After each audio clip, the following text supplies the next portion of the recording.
Good morning. First, I wanted to acknowledge how Jack and Suzanne for bringing up the war in the Ukraine during Joys and Concerns in the opening.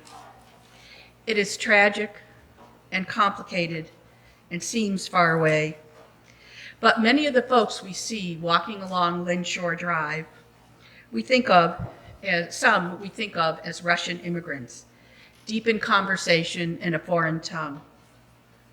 But they are actually from Ukraine, and many live here in Swampscott. If we, all of us, could choose peace and not war, and kindness, as the lyrics in the anthem declared, and when the world was full of rancor, I can choose to be kind. And maybe more will find the quiet rivers, and where we'll lift peaceful melody. And undivided, we will stand together, hand in hand. A few years ago, the Social Justice Ministry team's theme for a service was based on the often repeated declaration by Cornel West, justice is what love looks like in public. And I'm circling back to that again this year, as it is still true and still resonates with us today. Here at UUCGL, love and kindness are shown in many ways. Some address immediate needs, while others work on remedying unjust acts and decisions in the past. Many of us work on issues independently, but one issue we have addressed as a group is food insecurity, with two partners, My Brother's Table and St. Stephen's Food Pantry. During the pandemic, many here at UUCGL signed up and helped the table in their own homes, preparing to-go bags as the table closed down its dining room. UUCGL made over 2,000 peanut butter and jelly sandwiches and provided juice boxes and snacks, lots of spoons and forks, napkins and knives, and sometimes notes of kindness. The table guests are folks living with injustice, that is without food and or house security. The table managed its mission with to-go bags for lunch and dinner, as well as delivering to critically ill individuals and families. They have provided meals for over 13,000 consecutive days. Unlike many other entities, the pandemic did not stop them from delivering. That is commitment. We started doing this as a group here in Parish Hall, as Suzanne mentioned earlier, and we're doing it on Wednesday, I believe. Maybe you remember our congregational activity, 600 meatballs for the guests at the table. We made thousands of meatballs over a few years and pan loads of lasagna. Once the table is ready to invite their guests back, we're looking forward to doing that again. Members of the team also supported the food pantry at St. Stephen's, which, like the table, is in Lynn. Many helped: truck drivers, very strong unloaders, bag packers, shoppers, and greeters. Another show of love for those who are food insecure. The pantry provides over 200 bags of groceries a week, and even more over the holidays. Lastly, we held Pop the Food Trunk drives, and they were all highly successful in multiple ways.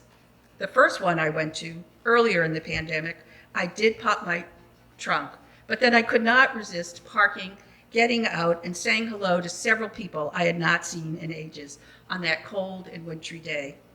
Some of you know I am an advocate for noting moments of joy each day and expressing gratitude, in part to gather strength for life's challenges and the good trouble I want to make. That day, seeing folks I had not seen in ages brought me many moments of joy. Before describing what we've done with another partner, I invite you to reflect on Black History Month. How does the marking of our calendars for Black history fit under today's sermon? I suggest you cannot undo systemic injustice unless you understand history. And it is important to celebrate the contributions of Black Americans in order to understand their challenges. This from the New York Times. In 1897, 2 years after Frederick Douglass, a famous abolitionist, died, Mary Church Turrell, an educator and community activist, proposed the idea of a school holiday to celebrate Frederick Douglass's life for the Washington area colored schools. The school board agreed and set aside the afternoon of February 14th, the date Douglass celebrated as his birthday. He was born enslaved and did not actually know his exact date of birth and chose February 14th. The day was for students to learn about his life, his writing, his speeches.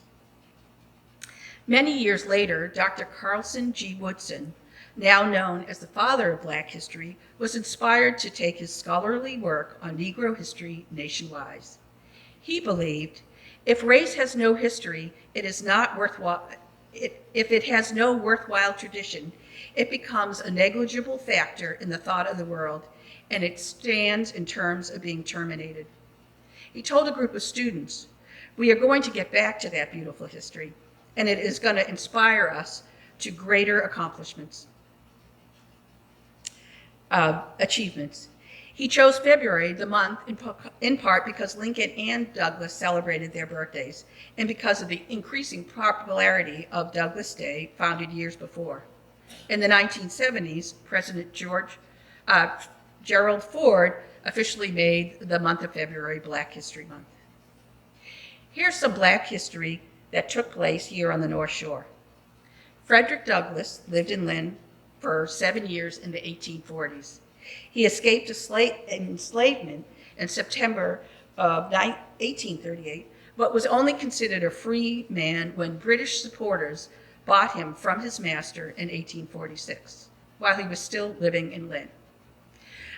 Douglass spent 7 years here and did, according to local author Tom Dalton, begin his life works as an abolitionist, an orator, a writer. Dalton relayed on a story as recorded by John Collins, a white abolitionist traveling on a train with Douglass to a meeting in Newburyport in September of 1841. The conductor ordered Douglass to move to the Jim Crow car, and when he refused, he was thrown off the train with Collins, both of whom were injured. Neither resisted as Garrisonians, as Dalton referred to them. They were determined to win the fight against slavery with words and deeds, and believed in non-resistance and moral suasion. What? I said to myself. A Jim Crow car? Was that term really used in the north of Boston before the Civil War and Reconstruction? I wasn't the only one surprised. I found an article in the Washington Post from 2019. The Salem Gazette used the term Jim Crow to describe separate accommodations in the dawn of the railroad age. And I quote, the 1838 newspaper had used Jim Crow without explanation, as if this contemptuous label was already embedded in the train crew's lexicon, as if its readers already understood. How could that be? The Washington Post asked. You may be familiar with the term Green Book. There was a movie recently by the same name that won an Oscar for Best Picture. It was a travel guide used by Black people in the time of racial segregation and the oppression of Black people in the 20th century, a time we now call the Jim Crow era. 3 Boynton Street here in Swampscott was listed as a safe place to stay from 1939 to 1954. The house was built in the late 1800s, initially owned by a Black couple and then an interracial couple. It was the only place listed in the Green Book in the North Shore. History is not my strength, but seeing the dates from 1939 until 1954 made me take a step back. As I mentioned earlier, when reading about Frederick Douglass, I was surprised about how early the Jim Crow term was used, and used in the North Shore.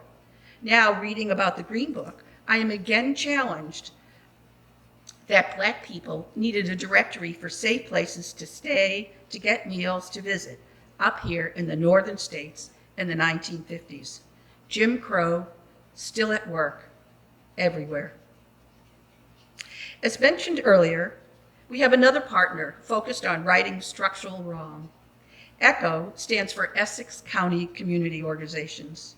ECHO's actions contributed to the minimum wage increase we had here in Massachusetts a few years back, forging relationship and promoting change with police, and most recently, getting the undocumented residents' driver's license bill passed by the Massachusetts House. We still have more to do there. This year, ECHO is focusing on housing. Why? Too little affordable housing is available, and we want to do better. We want to research to better understand why and then work to rectify it.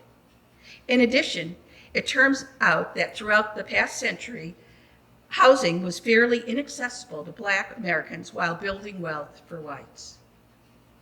This past Monday, the Globe had an opinion piece explaining why the post-World War II GI Bill was, in practice, very racist. Affordable mortgages and college educations were available to all in theory, but redlining and segregated colleges guaranteed that Black people would not be equal participants in these efforts. Neighborhoods were segregated, often specified in the deeds of homes that could not be sold to Black people, and the Black neighborhoods were identified on maps with red lines and defined too risky to mortgage. Education in post-World War II was segregated, and Black veterans outnumbered by far the available spaces in historically Black college and universities, predominantly the only places they could attend. Without homes growing in value and education to further careers, Black individuals and families did not experience the prosperity that the growing white middle class did. At the ECHO community meeting last week, I shared a story about how my parents were able to buy a house in the 1950s. Having survived my father, my mother managed to pay off the mortgage in 1993, years before she passed away. When we inherited the house, my sister and I sold it. It had increased in value significantly, and we all received cash. I invested my portion into educational funds, which allowed my daughter to graduate from UMass debt-free, and my son, who went to school out of state, nearly debt-free. Home ownership and education allow white families to accumulate wealth. In 2015, a study by the Federal Reserve reported on average white families with nearly $250,000 in net worth versus $8 of Black families.